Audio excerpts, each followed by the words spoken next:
স্ক্রিনে এখন পালোয়ানের মতো যে লোকটাকে দেখতে পাচ্ছ সে একজন আমেরিকান প্রাক্তন মিলিটারি সোলজার। আমেরিকান মিলিটারি বাহিনীর এই এক্স সোলজার চ্যাপসম্যান আসলে এমন এক ওয়ান ম্যান কিলিং মেশিন যাকে টার্গেট বানানোর ভুল করলে জীবন দিয়ে মাসুল দিতে হয়। কিন্তু একদিন ব্রাজিলের অলিগলি কাঁপানো এক খতরনাক ইয়াকুজা মাফিয়ার দল অজান্তেই তার বোনকে আক্রমণ করে সেই মারাত্মক ভুল করে বসে। আর তারপর শুরু হয় এক নির্মম ইতিহাস, যেখানে এই আমেরিকান প্রাক্তন মিলিটারি সোলজার একাই পুরো মাফিয়া গ্যাংকে ধূলিসাৎ করতে মাঠে নেমে পড়ে। কিন্তু দুনিয়া কাঁপানো ইয়াকুজা গ্যাংকে খতম করা কি এতটাই সহজ হবে? এটাই দেখতে চলেছি আজকের মুভি ফ্যালকন রাইজিং এর সম্পূর্ণ এক্সপ্লেনেশনে। তবে তার আগে থাকবে এই চ্যানেলটাকে সাবস্ক্রাইবের একটা ছোট্ট রিকোয়েস্ট। গল্পের শুরুতেই দেখানো হয় একজন আমেরিকান সোলজারকে যার নাম জন।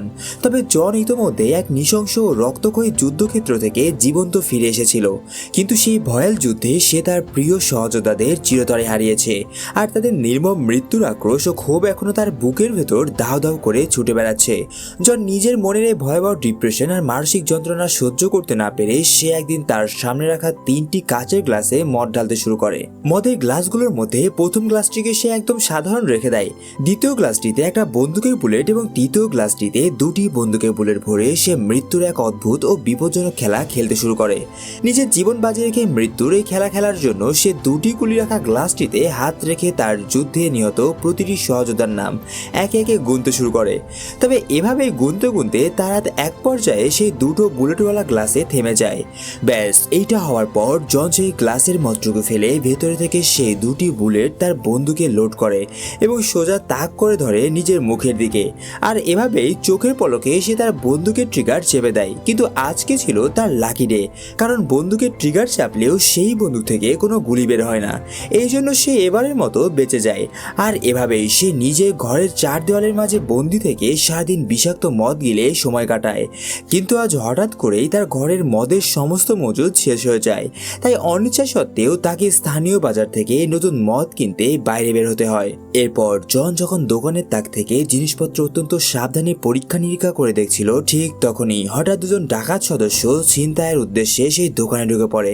দেখা যায় ডাকাতদের একজন সরাসরি জনের পেটের দিকে বন্দুকটি তাক করে হুমকি দিতে থাকে। কিন্তু জন বিন্দুমাত্র ভয় না পেয়ে উল্টো ডাকাতের দিকে তাকিয়ে বলে, আজ পর্যন্ত আমি এমন কোনো ডাকাত দেখে নিজের পেটে নিশানা লাগাই। তুমি যদি আমাকে মারতে চাও তাহলে সেই বন্দুকটা আমার মাথার দিকে ধরো। জন যখন ডাকাতকে এইসব জ্ঞান দিচ্ছিল তখন ডাকাত বুঝতে পারছিল না এই লোকটা আসলে কে। এজন্য সে হা করে জনের সমস্ত কথা মনোযোগ দিয়ে শুনছিল। আর ঠিক পরের মুহূর্তেই নিজের সামরিক কৌশল ব্যবহার করে জন 1 সেকেন্ডের মধ্যে সেই 2 ডাকাতকে কুপকাত করে ফেলে। কিন্তু এই চরম রক্তক্ষয়ী কাজটি শেষ হওয়ার সাথে সাথে জনের মন আর সেই দোকানের দিকে ছিল না। যুদ্ধের ভয়াল নির্মম স্মৃতিগুলো এক এক করে আবারও তার চোখের সামনে স্পষ্ট হয়ে ভেসে উঠতে থাকে, যেন সেই অতীতের ভয়ঙ্কর রক্তাক্ত ইতিহাস তাকে আবার এক গভীর অন্ধকারে ডুবিয়ে দিতে আসছে।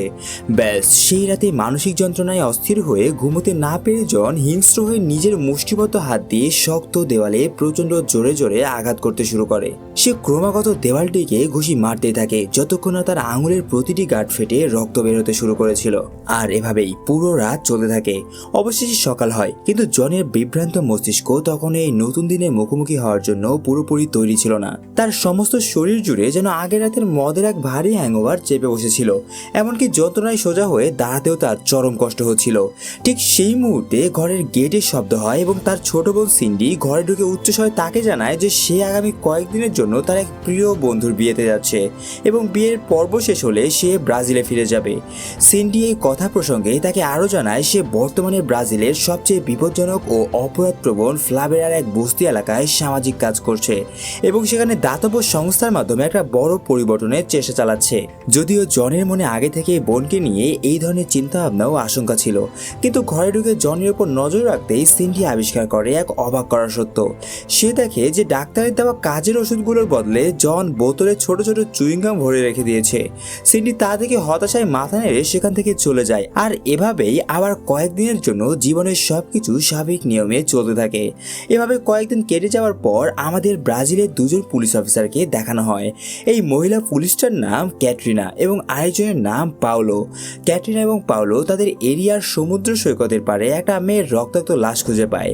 লাশটা দেখে মনে হচ্ছিল এই মেয়েটাকে কেউ ইচ্ছে করে নৃশংসভাবে অবস্থা করেছে। তবে এর কিছুক্ষণ পর জানা যায় যে এই মেয়েটি আর কেউ নয় বরং সিন্ডি। আর সিন্ডির এই অবস্থার খবরটা খুব দ্রুত ছড়িয়ে পড়তে থাকে, কারণ সে একজন আমেরিকান আর তাকে এভাবে উদ্ধার করা হয়েছে ব্রাজিলে। আর এই ঘটনার কিছুক্ষণের মধ্যে জন এই মর্মান্তিক দুঃসংবাদ শুনতে পায় যে ব্রাজিলে তার বোনের ওপর নাকি এক নির্মম ও প্রাণঘাতী হামলা চালানো হয়েছে। বোনের এই ভয়াবহ বিপর্যয়ের খবর শোনা মাত্রই জন এক মুহূর্ত দেরি না করে ব্রাজিলের উদ্দেশ্যে ছাড়া প্রথম ফ্লাইটে রওনা হয়। একই সময় শহরের অন্য প্রান্তে আমরা আরো দুজন পুলিশ অফিসার স্যান্টো ও কার্লোকে দেখতে পাই। দেখা যায় স্যান্টো ও কার্লো ফ্লাভেলাতে একটা অস্ত্র পাচারকারী গ্রুপকে পাকড়াও করেছে এবং তাদের গ্রুপ লিডারকে এটা জানার চেষ্টা করছে, এমনকি তারা সেই জব্দ হওয়া অস্ত্রগুলো তাদের সঙ্গে নিয়ে যাওয়ার জন্য প্রস্তুত হচ্ছিল। পরিস্থিতি এইরকম বুঝতে পেরে সেখানে দৌড়াতে দৌড়াতে হাজির হয় ক্যাটরিনা ও পাওলো। ক্যাটরিনা স্যান্টোকে জানায় এটা তার এরিয়া নয়, এই জন্য সে তার এরিয়াতে এভাবে নাক গলাতে পারে না। এমনকি স্যান্টো তার মতো করে ক্যাটরিনার এই এরিয়াতে তাকে না জানিয়ে অভিযান চালাতেও পারে না, এমনকি আরো অনেক কিছু। কিন্তু অন্যায়ের কঠোর সমালোচনা সহ্য করতে না পেরে কুখ্যাত পুলিশ অফিসার স্যান্টো লেডি অফিসার ক্যাটরিনাকে সরাসরি হুমকি দিতে শুরু করে। নিজের বেআইনি কাজের কোনো কৈফিয়ত দেওয়ার পরিবর্তে সে উল্টো ক্যাটরিনাকে খোঁচা মেরে বলে, তোমার এই দুর্বল ও নরম স্বভাবের কারণে আমাদের এলাকায় অপরাধ দিন দিন বাড়ছে। আর এই অনিয়ন্ত্রিত অপরাধী আজ একজন আমেরিকান নাগরিকের প্রাণ কেড়ে নিতে বসেছিল। ঠিক এমন সময় সেখানকার স্থানীয় এক মাফিয়া সেন্টোর দিকে পাথর ছুঁড়ে মারে। ব্যাস এর সঙ্গে সঙ্গেই স্যান্টো এবং তার সঙ্গী সেই লোকটার দিকে বন্দুক তাক করে বসে। তবে পরক্ষণে সেন্টো বুঝতে পারে যে পরিস্থিতি বিগড়ে যাচ্ছে এবং আশেপাশে থাকা স্থানীয় বাসিন্দারা সংখ্যায় তাদের চেয়ে অনেকটাই বেশি। এমনকি এই এরিয়া মাফিয়া সন্ত্রাসীদের কারখানা বললেই চলে। বিপদ টের পেয়ে চতুর সেন্টো এক পা পিছিয়ে আসে এবং তাদের সামনে এক অদ্ভুত প্রতিযোগিতার প্রস্তাব দেয়। সে বলে পুলিশের সাথে লড়াই করার জন্য স্থানীয়রা যেন তাদের সবচেয়ে শক্তিশালী যোদ্ধাকে পাঠায়, আর এই যুদ্ধে যদি স্থানীয়রা জিতে যায় তাহলে সে এখান থেকে চলে যাবে, আর যদি সে জিতে যায় তাহলে সে যা বলবে এই স্থানীয় বাসিন্দাদেরকে তাই শুনতে হবে। স্যান্টোর প্রস্তাবে রাজি হয়ে স্থানীয়রা তাদের দল থেকে সবচেয়ে শক্তিশালী যোদ্ধাকে বেছে নিয়ে তাদের প্রতিপক্ষ হিসেবে সামনে দাঁড় করায়, যা দেখে স্যান্টো তার পক্ষ থেকে এই লোকটার সঙ্গে লড়াই করতে কার্লোকে পাঠায়। মুহূর্তের মধ্যে সেখানে একটা উত্তপ্ত লড়াই শুরু হয়ে যায়। তবে স্যান্টোর সঙ্গে কার্লো, যে শারীরিক শক্তিতে অন্যদের চেয়ে অনেক বেশি বলিয়ান ছিল, সে প্রতিপক্ষের সাথে লড়াই করতে মোটেও সময় নষ্ট করেনি। কার্লো তার স্পেশাল কায়দা কৌশল ব্যবহার করে খুব সহজেই তার প্রতিপক্ষকে মাত দিয়ে দিচ্ছিল। তবে শেষ পর্যায়ে সে তার সমস্ত শক্তি এক করে প্রতিপক্ষের গালে এমন এক সজোরে চড় মারে যে লোকটা এক শটে জ্ঞান হারিয়ে মাটিতে লুটিয়ে পড়ে। এই ভয়াবহ দৃশ্য দেখে সেখানে উপস্থিত সমস্ত স্থানীয় অধিবাসী একদম চুপ হয়ে যায়। কিন্তু ঠিক তখনই সেন্টো হা করে বিশ্রীভাবে হেসে ওঠে।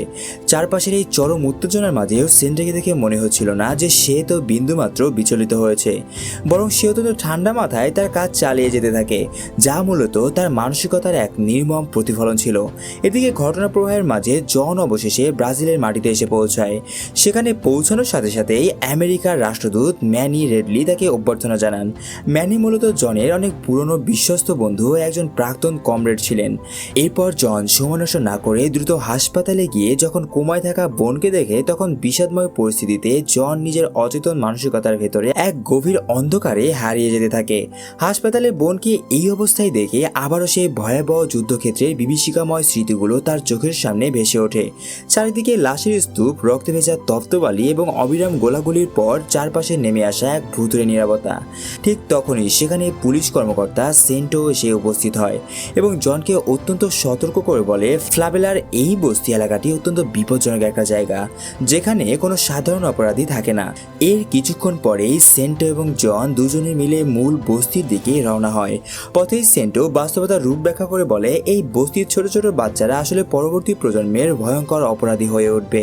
সেন্টোর কথা শোনার সময় জনের মনে হতে থাকে যে সে যেন সর্বত্র কেবল যুদ্ধে এক বিভীষিকাময় রূপ দেখতে পাচ্ছে। শুধু যে যুদ্ধক্ষেত্রে লড়াই চলে তা নয়, বরং সেখানকার সমাজের এই নোংরা অলিত গলিতেও এক অদৃশ্য যুদ্ধ বিদ্যমান। এরপর ফ্লাভেলাতে পৌঁছানো মাত্রই জনের পরিচয় হয় সেখানকার পুলিশ অফিসার ক্যাটরিনার সঙ্গে। তবে তারা সেখানে কথা বলতে বলতে হঠাৎ সামান্য একটু দূরে এক বিকট ও সন্দেহজনক শব্দ শুনতে পাওয়া যায়। মনে হচ্ছিল এটা গুলি চালানোর শব্দ। সেই শব্দ কানে পৌঁছানো মাত্রই জনের সামরিক ষষ্ঠ ইন্দ্রিয় তৎক্ষণাৎ সক্রিয় হয়ে ওঠে। সে কিছু না ভেবেই এক সেকেন্ডের মধ্যে ক্যাটরিনার বেল্টে থাকা লাইট গানটি খাপ থেকে টেনে বের করে সেই শব্দ দিকে তাক করে বসে, কিন্তু পর মুহূর্তে স্পষ্ট হয় যে এটি কোনো বন্দুকের গুলি ছিল না, বরং রাস্তায় থাকা এক পুরনো ট্রাকের ইঞ্জিন ব্যাকফায়ার করার শব্দ ছিল। এই আচমকা ঘটনাটি ঘটার পর সেন্টো চারিদিকে তীক্ষ্ণ নজর বোলায় এবং অত্যন্ত সতর্কতার সাথে জনকে পর্যবেক্ষণ করে। সে আড়ালে ক্যাটরিনাকে সতর্ক করে জনের মানসিক অস্থিরতার উপর কড়া নজর রাখার বিশেষ নির্দেশ দেয়, যাতে আমেরিকান সোলজার একা কোনো বিশৃঙ্খলা সৃষ্টি করতে না পারে। এরপর সে ক্যাটরিনার দিকে তাকিয়ে বিদ্রুপের ছলে বলে যে তার এই মানসিক ভারসাম্যহীন অতিথির বর্তমান অবস্থা দেখে তার সত্যি খুব খারাপ লাগছে। এভাবে কিছুক্ষণ সময় পার হয়ে গেলে সেন্টো চলে যাওয়ার পর ক্যাটরিনা জনকে জানায় বর্তমানে ফ্লাবেলার স্কুল, হাসপাতাল, এমনকি বড় বড় সেবালয়ে সরকারের কোনো অনুদান আসে না, বরং এই প্রতিষ্ঠানগুলো পরিচালনা হয়ে থাকে স্থানীয় গ্যাংস্টারদের অনৈতিক অনুদানের মাধ্যমে, যার ফলে এলাকার স্থানীয় লোকেরা এই গ্যাংস্টারদের অনৈতিক অনুদানে চলা স্কুল ও হাসপাতালের সুবিধা পায় বলে মাফিয়াদের অন্ধভাবে রক্ষা করে। আর যদি তারা মাফিয়াদের সমর্থন না করে তবে তাদের কাছে থাকা ওই সামান্য নিরাপত্তার আশ্রয়টুকুও এক নিমিষে ধ্বংস হয়ে যাবে। সামাজিক অন্যায় ও ফ্লাবেলার এই কুৎসিত বাস্তবতা জানার পর জনের চোখের কোণে এক গভীর বিষণ্ণতা ফুটে ওঠে। ক্যাটরিনার মতো একজন সততা নিয়ে কাজ করা পুলিশ অফিসারের জন্য এই বিপজ্জনক এলাকায় দায়িত্ব পালন করা যে কতটা ঝুঁকিপূর্ণ ছিল তা জন ভালো করেই বুঝতে পারছিল। এরপর এখান থেকে দৃশ্য পরিবর্তন হয় এবং দেখানো হয় সিন্ডিকে। দেখা যায় সিন্ডি হাসপাতালের বেডে শুয়ে ছটফট করছে, তার পাশেই বসে রয়েছে জন সিন্ডির এইরকম অবস্থা দেখে আর এক মুহূর্ত দেরি না করে সরাসরি নার্সকে ডাকতে যায়, কিন্তু ঠিক সেই মুহূর্তে জনের মনে পড়ে কিছুক্ষণ আগে একজন মহিলা ডাক্তারের ছদ্মবেশে সিন্ডির রুমে প্রবেশ করেছিল। হয়তোবা ওই মহিলাই সিন্ডির সাপোর্ট বন্ধ করে দিয়েছে বা এর সঙ্গে কিছু একটা করেছে। তবে সে যা কিছুই করুক না কেন তার উদ্দেশ্য ছিল সিন্ডিকে দুনিয়া থেকে সরিয়ে দেওয়া। বোনের এই করুণ অবস্থা, চক্রান্তের পেছনের হাত আর স্থানীয় দুর্নীতির কথা চিন্তা করে জনের ভেতরে থাকা ক্রোধের আগুন চরম সীমায় পৌঁছে যায়। আর এই জন্য জন তার বোনের নিরাপত্তার কথা ভেবে রেডলির কাছে 24 ঘন্টা পুলিশি পাহারার কথা জানায়। পরবর্তী জন এই সমস্ত কিছু অনুসন্ধানের জন্য ফ্লাবেলায় যাওয়ার সিদ্ধান্ত নেয় এবং সেখানে প্রবেশ করে জন যখন এক কিশোর যার নাম কুকা তার গলায় তার বোনের প্রিয় নেকলেসটি ঝুলতে দেখে তখন তার রাগ নিয়ন্ত্রণের বাইরে চলে যায়। সে বিন্দুমাত্র চিন্তা না করে কুকাকে শক্ত হাতে ধরে জিজ্ঞাসাবাদ এবং মারধর করতে শুরু করে, কিন্তু হঠাৎ এই আক্রমণের পেছনের কারণ বুঝতে না পেরে কুকা ও তার সঙ্গীরা উল্টো জনের ওপর চড়াও হয়ে আক্রমণ করে বসে। তবে তারা ঘুণাক্ষরেও ভাবতে পারেনি যে এই প্রফেশনাল কিলিং মেশিনের সাথে পাঙ্গা নিয়ে তাদের কি চরম মাসুল গুনতে হতে পারে। দেখা যায় জন চোখের পলকে আক্রমণকারীদেরকে পিটিয়ে শায়েস্তা করে ফেলে। তবে সেখানে ভাষা ও যোগাযোগের তীব্র প্রতিবন্ধকতা থাকার কারণে কেউই জনের কোনো কথা বুঝতে পারছিল না। পরিস্থিতি যখন অত্যন্ত গুরুতর ও রক্তক্ষয়ী মোড় নিয়েছিল, ঠিক সেই মুহূর্তে সেন্টোর নির্দেশে গোপনে নজর রাখা লেডি অফিসার ক্যাটরিনা সেখানে এসে হস্তক্ষেপ করে পুরো পরিস্থিতি নিজের নিয়ন্ত্রণে নিয়ে নেয়। ক্যাটরিনা জনকে শান্ত করে বুঝিয়ে বলে যে সিন্ডি এবং কুকার পরিবারের মধ্যে বহু পুরনো ও গভীর বন্ধুত্বপূর্ণ একটা সম্পর্ক ছিল, বিশেষ করে কুকার বোন মারিয়ার সঙ্গে। আর এই নেকলেসটা সিন্ডি মারিয়াকে দিয়েছিল। তবে সবচেয়ে আশ্চর্যের বিষয় হলো কুকার বোন মারিয়াও বেশ কয়েকদিন থেকে নিখোঁজ, তাকে কোথাও পাওয়া যাচ্ছে না। স্থানীয়দের ধারণা তাদের কেউ কিডন্যাপ করেছে। এই পুরো সত্যটা জানার পর জন নিজের ভুল বুঝতে পেরে সেই কিশোরদের কাছে ক্ষমা চায়। তখন কুকার জনকে সিন্ডির ব্যবহৃত একটা গোপন নোটবুক এনে দেয়, যা সিন্ডি ফ্লাবেলার সমাজসেবার অন্তরালে তথ্য সংগ্রহের জন্য ব্যবহার করত এবং যা থেকে সিন্ডির এই করুণ অবস্থার জন্য দায়ী আসল খুনিদের কাছে পৌঁছানো সম্ভব ছিল। দেখা যায় নোটবুকটি হাতে নিয়ে সেটি খুলতে জন দেখতে পায় ডায়েরির ভেতরে কয়েকটি স্পর্শকাতর ও গুরুত্বপূর্ণ পাতা কে বা কারা আগে চতুরতার সাথে ছিঁড়ে ফেলে রেখে গেছে। আর এই অপ্রত্যাশিত বিষয়টি জনকে ভেতর থেকে চরমভাবে হতবাক, শঙ্কিত, চিন্তিত করে তোলে, কারণ সে বুঝতে পারে সিন্ডির ওপর হামলার ঘটনাটি সাধারণ কোনো দুর্ঘটনা নয়, বরং এর পেছনেই বিশাল এক আন্ডারওয়ার্ল্ড চক্রান্ত লুকিয়ে রয়েছে। এরপর এই বিষয় নিয়ে চিন্তা করতে করতে জন আরো ভালো করে তার বোনের সেই নোটবুকটা পড়তে শুরু করে। আর এভাবে এক পর্যায়ে তার চোখের সামনে ভেসে ওঠে একটা ফটোগ্রাফারের নম্বর। জন আর এক মুহূর্ত দেরি না করে তাকে ফোন করে ডেকে পাঠায়। আর এরপর সেই ফটোগ্রাফার তার সঙ্গে দেখা করলে ফটোগ্রাফার জনকে পুরো সত্যটা প্রকাশ করে বলে। সে জনকে পুরো সত্যটা প্রকাশ করে বলে যে সিন্ডি তাকে মূলত ফ্লাবেলার দরিদ্র ও অসহায় শিশুদের দুর্দশাগ্রস্ত জীবনযাত্রা ক্যামেরাবন্দি বা নথিভুক্ত করার একটা প্রকল্পের জন্যই নিয়োগ করেছিল। কিন্তু অনুসন্ধানের গভীরে যাওয়ার পর সে বুঝতে পারে সিন্ডির উদ্দেশ্য কেবল সাধারণ কোনো চ্যারিটি বা সমাজসেবার মধ্যে সীমাবদ্ধ ছিল না। সিন্ডি আসলে ফ্লাবেলার অন্ধকার জগতের আরও গভীর ও ভয়াবহ এক রহস্যের পেছনে ছুটছিল। সে রাতে ফ্লাবেলার বিপজ্জনক গলিগুলোতে যেসব তরুণীয় কম বয়সী মেয়ে দেহ ব্যবসায় নামতে বাধ্য হতো বা রহস্যজনকভাবে উধাও হয়ে যেত তাদের আসল তথ্য জানতে চেয়েছিল। আর সেই কারণে সিন্ডির বিশ্ব অনুরোধে ওই ফটোগ্রাফার রাতের অন্ধকারে রাস্তায় কাজ করা মেয়েদের এবং তাদের পেছনে থাকা সন্দেহভাজন লোকদের গোপন ছবি তুলে রাখত। এই সমস্ত অবিশ্বাস্য চাঞ্চল্যকর তথ্য শোনার পর জন ফটোগ্রাফারের প্রতি গভীর কৃতজ্ঞতা প্রকাশ করে। সে তাকে ধন্যবাদ জানায় এবং আবেগপ্লুত হয়ে তাকে শক্ত করে জড়িয়ে ধরে। জন তার সামরিক অভিজ্ঞতাকে কাজে লাগিয়ে ফটোগ্রাফারের অজান্তেই তার পকেটে থাকা গোপন পেনড্রাইভটি বের করে নিজের কাছে লুকিয়ে ফেলে। জনের সাথে কথা শেষ করে ফটোগ্রাফার যখন নিজের গাড়ির দিকে হেঁটে যাচ্ছিল এবং গাড়িতে গিয়ে বসছিল, ঠিক তখনই ঘটে এক মর্মান্তিক ঘটনা। ফটোগ্রাফার গাড়িতে বসতেই তার গাড়িটা বিশাল জোরে বিস্ফোরণ হয়, যার ফলে শুধুমাত্র এই ফটোগ্রাফারই নয় বরং আশেপাশের বহু মানুষ আহত হয়ে পড়ে, যা দেখে জনের চোখে আবারও সেই যুদ্ধের স্মৃতিগুলো ভেসে উঠতে থাকে। ঠিক এমন সময় জন সাইডে তাকাতে সেই জাপানি মহিলাটাকে দেখতে পায় যে ইতোপূর্বে হাসপাতালের নার্সের ছদ্মবেশে অচেতন সিন্ডিকে হত্যা করার চেষ্টা করেছিল। মহিলাটিকে চিনে ফেলার সাথে সাথেই জন আর এক মুহূর্ত দেরি না করে দৌড় দিয়ে তার পিছু ধাওয়া করতে শুরু করে। কিন্তু শহরের আঁকাবাঁকা রাস্তার মোড় ঘুরতেই এক পরিকল্পিত ভয়াবহ বিপদ নেমে আসে তার সামনে। হঠাৎ করে একটা কালো রঙের বিলাসবহুল এসইউভি গাড়ি এসে আচমকা জনের ঠিক সামনে পথরোধ করে দাঁড়ায়। গাড়িটি থামার সাথে সাথেই তার ভেতর থেকে কয়েকজন মুখোশ পরা পেশাদার বন্দুকধারী তাদের ভয়ঙ্কর সব অটোমেটিক রাইফেল বের করে সোজা জনকে লক্ষ্য করে বেপরোয়া গুলি চালাতে শুরু করে। তবে জনের ভাগ্য ভালো ছিল, সে কোনো রকমে নিজেকে সেখান থেকে হেফাজত করে। তবে সেই মুখোশধারী সন্ত্রাসীদের গুলিতে পাশে দাঁড়িয়ে থাকা এক সিকিউরিটি গার্ডের মৃত্যু হয়ে যায়, যা দেখে জন সেই সিকিউরিটি গার্ডের বন্দুক তুলে সেই কালো গাড়ির দিকে ফায়ারিং করতে শুরু করে, কিন্তু তাতে কোনো কাজই হয় না। এই ঘটনার কিছুক্ষণ পর জন মার্কিন এম্বাসির কর্মকর্তা রেডলির অফিসে গিয়ে উপস্থিত হয় এবং তাকে ফটোগ্রাফারের উপর হওয়া সেই হঠাৎ এবং নৃশংস হামলার বিষয়ে বিস্তারিত বিবরণ দেয়। জন বিশেষভাবে সে হামলাকারীদের হাতের বাহুতে আঁকা অদ্ভুত রহস্যময় কিছু গ্যাং ট্যাটুর কথা উল্লেখ করে। সামরিক অভিজ্ঞতার দরুন জনের স্পষ্ট সন্দেহ ছিল যে এই আন্তর্জাতিক স্টাইলের ট্যাটুধারী লোকগুলো সাধারণ কোনো স্থানীয় অপরাধী নয়, বরং তাদের দেখে মনে হচ্ছিল তারা বিশাল মাপের কোনো আন্ডারওয়ার্ল্ড গ্যাং। জন একই সাথে রেডলিকে হাসপাতালে সিন্ডির ওপর হামলা চালানো সেই মহিলাটির ব্যাপারেও বলে, যাকে দেখে পুরো জাপানিজদের মতো লাগে। এরপর জনের সংগ্রহ করা সেই পেন ড্রাইভের ছবিগুলো নিজের কম্পিউটারে ভালোভাবে পরীক্ষা নিরীক্ষা করার পর রেডলি মুহূর্তের মধ্যে স্থানটি চিনতে পারে। সে আর এক সেকেন্ডও সময় নষ্ট না করে জনকে সাথে নিয়ে সোজা কোশি নামের একটা অত্যন্ত অভিজাত ও গোপন নাইট ক্লাবে হাজির হয়। ক্লাবের ভেতরে প্রবেশ করার পর চারপাশে নাচ গান ও আলোর ঝলকানির মাঝে জন নিজেকে অত্যন্ত সতর্কভাবে আড়ালে রাখে। সে ভিড়ের মধ্যে নজর রেখে ছবিতে দেখা সেই নির্দিষ্ট সন্দেহভাজন লোকটিকে অনুধাবন করে জন চতুরতার সাথে তাকে ধাওয়া করে ক্লাবের এক নির্জন ও অন্ধকার বাথরুমে নিয়ে আসে। লোকটির কোনো কিছু বুঝার আগে জন তাকে দেওয়ালের সাথে চেপে ধরে শক্ত করে কোণঠাসা করে ফেলে। জন লোকটির মুখোমুখি দাঁড়িয়ে তাকে সিন্ডির ছবি দেখিয়ে বলে, তুই এই মেয়েকে কিভাবে চিনিস? ঠিক এমন সময় ওই লোকটার হাতে থাকা একটা ডকুমেন্ট নিচে পড়ে যায়, যে ডকুমেন্টে শহরের বেশ কিছু অত্যন্ত প্রভাবশালী, ক্ষমতাধর ও হাই প্রোফাইল ক্লায়েন্টের অনৈতিক ও অবৈধ কর্মকাণ্ডের স্পর্শকাতর তথ্য লুকানো ছিল। এরপর জন তার কাছে থাকা একটা ধারালো অস্ত্র লোকটির গলায় চেপে ধরে তাকে সরাসরি মেরে ফেলার হুমকি দেয়। সে লোকটির কাছ থেকে তাদের মূল আড্ডার আসল অবস্থান জানতে চায় এবং স্পষ্ট বুঝতে পারে এই লোকটি কোনো কোনোভাবে ফ্লাবেলায় তার বোন সিন্ডিকে আক্রমণকারী সেই জাপানি গ্যাংয়ের সাথে সরাসরি জড়িত ছিল। বাথরুম থেকে পাওয়া এই গুরুত্বপূর্ণ তথ্যের সূত্র ধরে পরের দিন সকালে জন ও রেডলি তাদের নতুন টার্গেটের উদ্দেশ্যে গাড়িতে করে রওনা হয়। অন্যদিকে পুলিশ ডিপার্টমেন্টের ভেতরে পরিস্থিতি ছিল মারাত্মক উত্তপ্ত। দেখা যায় পুলিশ অফিসার সেন্টো তার পুরো টিমকে এক কড়া বার্তা দিয়ে বলে, আজকের অপারেশনের শত্রুর প্রতি বিন্দুমাত্র কোনো দয়া বা সহানুভূতি দেখানো হবে না। সে তার অধীনস্থ অফিসারদের কঠোর নির্দেশ দেয় যে আজ ফ্লাবেলায় তাদের অভিযানের পথে যেই বাধা হয়ে দাঁড়াবে, সে পুলিশ হোক বা সাধারণ মানুষ, তাকে যেন সাথে সাথে গুলি করে নির্মূল করে দেওয়া হয়। তবে এই রক্তক্ষয়ী ও কঠিন অপারেশন শুরু হওয়ার ঠিক আগে সেন্টো একাই গাড়ির পাশে হাঁটু গেড়ে বসে বিশেষ এক ধর্মীয় প্রার্থনা করে।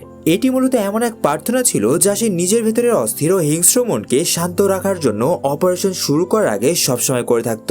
এদিকে সেন্টোর পুলিশ ইউনিট যখন ফ্লাবেলার মূল রাস্তায় এসে পৌঁছায়, ঠিক তখনই জন একাই সেই জাপানি মাফিয়া, যাদের আসল নাম ইয়াকুজা। জন এই ইয়াকুজা মাফিয়াদের গোপন ও সুরক্ষিত বিলাসবহুল ভিলাতে এসে হানা দেয়। জনে আচমকা এন্ট্রি নেওয়া সেখানকার নিরাপত্তা রক্ষী ও গুন্ডাদের মধ্যে তীব্র চাঞ্চল্য ও আতঙ্কের সৃষ্টি করে। ভিলায় থাকা একজন প্রফেশনাল প্রহরী সাথে সাথে সিন্ডিকে হাসপাতালে হাসপাতালে হত্যা করার চেষ্টা করা সেই ইয়াকুজা গ্যাংয়ের মহিলাটিকে জনের আসার খবর পৌঁছে দেয়। এদিকে জন ভিলার ভেতরে ঢুকে পড়েছে শুনে মহিলাটি তার প্রহরী ও অনুচরদের অত্যন্ত কঠোর নির্দেশ দিয়ে বলে, আমাদের হাত থেকে নিখোঁজ হওয়া অত্যন্ত গুরুত্বপূর্ণ নথিগুলো যেন অবিলম্বে আমাদের মূল মাফিয়া বস হিরোমোতোর কাছে পৌঁছে দেওয়া হয়, কারণ সে গোপন নথির ভেতরের পাতাতে কুকার হারিয়ে যাওয়া ছোট বোন সহ আরো বহু অপহরণ করা মেয়ের আসল নাম অন্তর্ভুক্ত ছিল। এই সব শোনার পর ওই জাপানি মেয়ের এক সিকিউরিটি গার্ড জনকে নিয়ে একটা বেলকনিতে যায়। জন সেখানে গিয়ে দাঁড়াতেই দেখতে পায় একটা কালো রঙের গাড়ি থেকে কিছু মেয়েদেরকে বের করে আনা হচ্ছে। এই মেয়েগুলোর মধ্যে একজন মেয়েকে জন দেখা মাত্রই চিনতে পেরে যায় যে এই মেয়েটাই কুকার সেই ছোট্ট বোন। ব্যাস, জন এটা বুঝে ওঠার আগেই তার পেছনে ওত পেতে দাঁড়িয়ে থাকা সেই প্রফেশনাল প্রহরী আচমকা তার ওপর অস্ত্র নিয়ে হামলা চালিয়ে বসে। কিন্তু জন তো আর সাধারণ কোনো সহজ শিকার ছিল না। সে নিজের সমস্ত শারীরিক শক্তি, গতি ও বিশেষ কৌশল ব্যবহার করে মাত্র কয়েক সেকেন্ডের মধ্যে আক্রমণকারী প্রহরীর ঘাড় মোটকে তাকে হত্যা করে মাটিতে ফেলে দেয়। এর কিছুক্ষণ পর জন সাবধানে পা ফেলে ধীরে ধীরে আন্তর্জাতিক অস্ত্র ও মানব চোরাচালানকারীদের মূল আড্ডার দিকে এগিয়ে যায়। জন সেই ভিলার ভেতরে যত প্রবেশ করছিল সে তত অবাক হচ্ছিল, কারণ চারিদিকে শুধু হিটম্যানের ছড়াছড়ি। অন্যদিকে সেন্টো এবং কার্লো তখনও ফ্লাভিলার ড্রাগ লর্ডদের নির্মূল করার জন্য পুলিশের সঙ্গে কাজ করছিল। ঠিক সেই সময়ে সেন্টোর টিমের একজন তরুণ ও সৎ পুলিশ অফিসার কন্টেনারের আড়ালে লুকিয়ে থেকে দেখতে পায় যে কিছু ইয়াকুজা গুন্ডা জোর করে ফ্লাভিলার ছোট ছোট বাচ্চা মেয়েদেরকে একটা বন্ধ গাড়িতে তুলছে। এটা দেখার পর সেই সৎ পুলিশ অফিসারটি নিজের থেকে কোনো কিছু না ভেবেই তাদের হাতে নাতে আটকানোর চেষ্টা করে এবং সেই গাড়ির সামনে গিয়ে তাদের দিকে বন্দুক তাক করে ধরে। ঠিক এমন সময় সেখানে হাজির হয় সেন্টো ও কার্লো।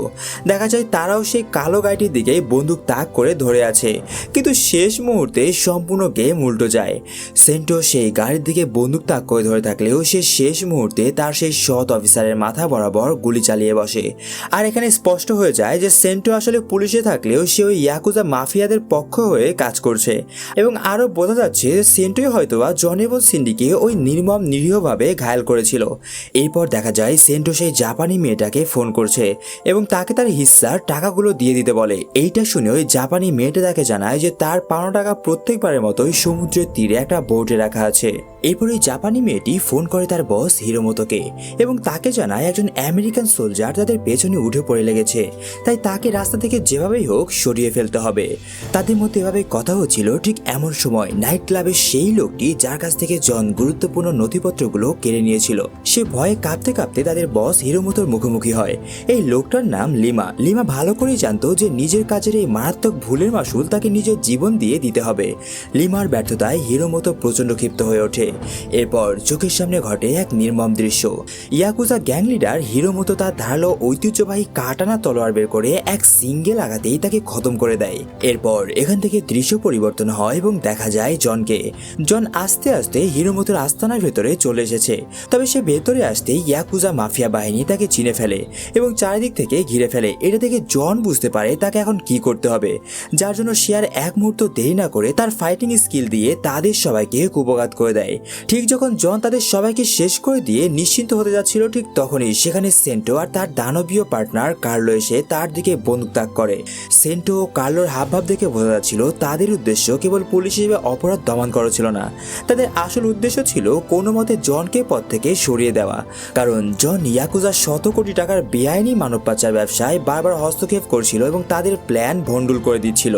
তবে এর কিছুক্ষণ পর এখানে গুলি চলার শব্দ শুনে ক্যাটরিনা আর পাওলো চলে এসেছিল। এইটা দেখে সেন্টো বুঝে যায় তার পরিকল্পনা ভেস্তে গেছে। এরপর জন তাদের সবাইকে নিয়ে হিরোমোতোর আস্তানায় থাকা একটা বিশেষ কামরায় যায়। জনের ধারণা ছিল এই রুমে হিরোমোতোর লোকেরা সেই নিরীহ মেয়েদেরকে বন্দি করে রাখত, কিন্তু সেখানে যাওয়ার পর তারা দেখতে পায় এখানে কেউই নেই।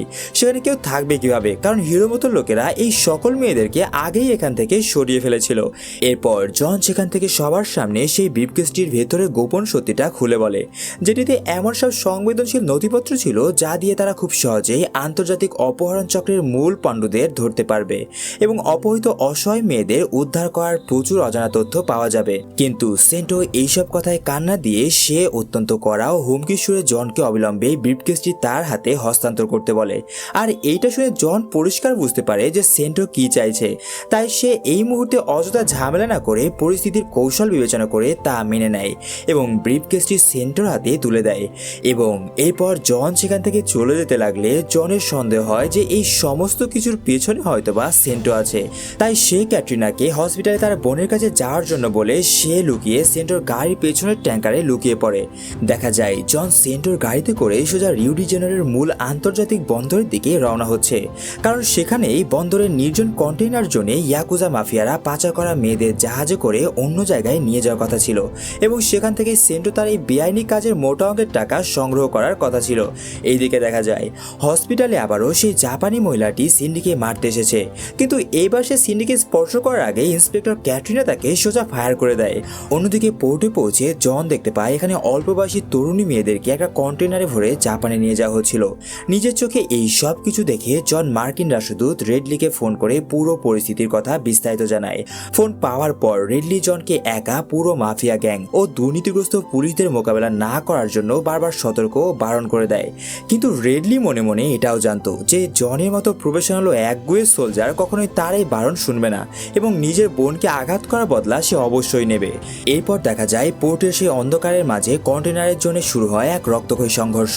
লড়াইয়ের এক পর্যায়ে যখন সেন্টো নিজের বন্দুক উঁচিয়ে সামনাসামনি জনের মুখোমুখি হওয়ার চেষ্টা করে, তখন জন অত্যন্ত ক্ষিপ্র বুদ্ধিতে পাশে থাকা একটা ভারী ফর্ক লিফট সেন্টোর গায়ের উপর ফেলে দেয়। ভারী ফর্ক লিফটের চাকার নিচে সেন্টোর পা শক্তভাবে আটকে যায় এবং সে তীব্র যন্ত্রণায় সেখানে ছটফট করতে করতে বন্দী হয়ে পড়ে। ঠিক তখনই সেন্টোর দানবীয় পার্টনার কার্লো জনকে লক্ষ্য করে গুলি চালায়। সে তার পজিশন নিয়ে বন্দুকটি সোজা জনের দিকে তাক করতে সক্ষম হলেও সে জনের কাছে একদম কাবু হয়ে যায়। বন্দুক পড়ে যাওয়ার পর কার্লো এবার হাত দিয়ে জনের মোকাবেলা করার চেষ্টা করে, কিন্তু সে জানতো না যে এই জন নামের লোকটা কি পরিমাণ ভয়ঙ্কর। জন কিছুক্ষণের মধ্যেই কার্লোকে উত্তম মধ্যম দিয়ে দুর্বল করে দেয়। এরপর সেন্টো সেই ফর্কলিফট থেকে নিজেকে মুক্ত করে আবারও তারা দুজনে মিলে একসাথে জনের ওপর ঝাঁপিয়ে পড়ে, কিন্তু এইবারও তারা জনকে বিন্দুমাত্র আঘাত করতে পারে না, বরং জন পাল্টা আঘাত করে তাদেরকে ধুলোয় মিশিয়ে দেয়। ঠিক সেই মুহূর্তে এই রক্তাক্ত যুদ্ধের ময়দানে তলোয়ার হাতে সরাসরি প্রবেশ করে স্বয়ং ইয়াকুজা গ্যাং লিডার হিরোমোতো। সে অত্যন্ত নিখুঁত ও পেশাদার দক্ষতার সাথে জনের উপর তার ধারালো কাটানা দিয়ে একের পর এক দ্রুত আক্রমণ চালাতে থাকে। দেখা যায় লড়াইয়ের এক অসতর্ক মুহূর্তে হিরোমোতো তার তলোয়ার দিয়ে জনের হাতে গভীর আঘাত করে তার হাত কেটে ফেলে, যার চরম যন্ত্রণায় জনকে কিছুটা পিছু হতে বাধ্য হতে হয়। এটি ছিল মূলত তিন পক্ষের মধ্যে চলা এক ভয়াবহ নির্মম ত্রিমুখী লড়াই। হাত কেটে যাওয়ার পর জন রক্তে ভিজে গেলেও তার মন থেকে লড়াইয়ের আগুন নিভে যায়নি। দেখা যায় এইবার হিরোমোতো তার চাকু দিয়ে জনের উপর আক্রমণ করতে আসলে জন তার হাতের চাকুটা ঘুরিয়ে কার্লোর পায়ে ঢুকিয়ে দেয়। এরপর সেন্টো তার উপর চড়াও হলে জন সেন্টোর গলা থাকা একটা ত্রিশূল জাতীয় হাড় তার বুকে বেঁধে দেয়। ব্যাস, এখানেই খতম হয়ে যায় সেন্টোর গল্প। এখন ময়দানে কেবল ভিলেন ইয়াকুজা বস হিরোমোতো। দেখা যায় জন যন্ত্রণায় হাত চেপে ধরে মাটি থেকে একটা শক্ত স্টিলের পাইপ তুলে নেয় এবং সম্পূর্ণ শক্তিতে ইয়াকুজা বসে ধারালো তলোয়ারের মুখোমুখি হয়। হিরোমোতো সত্যি জনের সমকক্ষ ও অত্যন্ত ট্রেনিংপ্রাপ্ত ফাইটার ছিল, তাই স্টিলের পাইপ নিয়ে তাকে পরাস্ত করতে জনের কিছুটা সময় ও কসরতের প্রয়োজন হচ্ছিল। কিন্তু লড়াইয়ের মাঝে একটা বিশেষ বিষয় জনকে ভেতর থেকে চরম ও হিংস্রভাবে ক্ষিপ্ত করে তোলে। এই জন্য সে নিজের শারীরিক যন্ত্রণাকে ভুলে গিয়ে তার সমস্ত গায়ের শক্তি উজাড় করে দেয় এবং হিরোমোতোকে স্টিলের পাইপ ও ঘুষি দিয়ে তার গায়ের হাড়গোড় এমনভাবে ভাঙতে শুরু করে যে সে বাথরুমেও ঠিকমতো বসতে পারবে না। হিরোমোতোকে যন্ত্রণায় মাটিতে ফেলে জন ধীরে ধীরে সেন্টোর কাছে যায়, যে তখন বুকের মারাত্মক রক্তক্ষরণে ছটফট করছিল। দেখা যায় জন সেন্টোর কাছে যেতেই সেন্টো বুঝতে পারে তার সময় শেষ হয়ে এসেছে। এর জন্য সে তার পকেট থেকে একটা চাবি বের করে দেয়। এই চাবিটা ছিল এই কেসের সাথে জড়িত সকল অপরাধীদের মুখোশ খোলার একমাত্র প্রমাণ, এবং সে সেখানে এটাও স্বীকার করে যে তার বোন সিন্ডিকে মারার পেছনে তার কোনো হাত নেই। জন এবং সেন্টোর মধ্যে ঠিক এভাবেই কথা চলছিল। ঠিক তখনই পেছনে পড়ে থাকা আধমারা হিরোমোতো আবার শেষবারের মতো জনকে আক্রমণ করার জন্য তলোয়ার নিয়ে উঠে দাঁড়ায়, কিন্তু এবার জন তাকে আর কোনো সুযোগ না দিয়ে 1 সেকেন্ডের মধ্যে পাশে পড়ে থাকা সাব মেশিন গানটি কুড়িয়ে নিয়ে হিরোমোতোর দিকে তাক করে এবং অবিরাম গুলি বর্ষণ করে তার বুক ঝাঁঝরা করে তাকে চিরতরে খতম করে দেয়। এরপর সেখান থেকে চলে যাওয়ার আগে জন সামান্য দয়া দেখিয়ে সেন্টোর দিকে একটা লোডেড বন্দুক ছুড়ে মেরে সেখান থেকে বিদায় নেয়। পরের দিন ফ্লাবেলার এই সমস্ত গ্যাং ও অপরাধীদের নির্মূল করার মিশন সফল হওয়ার পর রেডলি হাসপাতাল চত্বরে জনের সাথে দেখা করে এবং তাকে এক নতুন জীবনের প্রস্তাব দিয়ে বলে, জন, আমি তোমার সমস্ত আইনি ও ব্যক্তিগত খরচ বহন করতে রাজি আছি, কিন্তু বিনিময়ে তোমাকে আমার জন্য বা আমাদের সরকারের হয়ে একজন ছদ্মবেশী বা আন্ডার কাভার অফিসার হিসেবে কাজ করতে হবে। আমি তোমাকে এর বিনিময়ে একটা নতুন ও গোপন পরিচয় দেব। দেখা যায় রেডলির এই বড় প্রস্তাবে জন রাজি হয়ে যায় এবং একটা দুর্দান্ত এন্ডিং এর সঙ্গে তার নতুন নাম জানানো হয় ফ্যালকন। গন। আর এর সাথে আমাদের আজকের মুভি এখানে শেষ হয়ে যায়। আশা করছি আজকের গল্পটা তোমাদের ভীষণ পছন্দ হয়েছে। সো দেখা হচ্ছে পরবর্তী ভিডিওতে, ততক্ষণ চ্যানেলটাকে সাবস্ক্রাইব করে দাও এবং এর সঙ্গে এটাও জানিয়ে দাও যে তোমার এই ভিডিওটা কেমন লাগলো।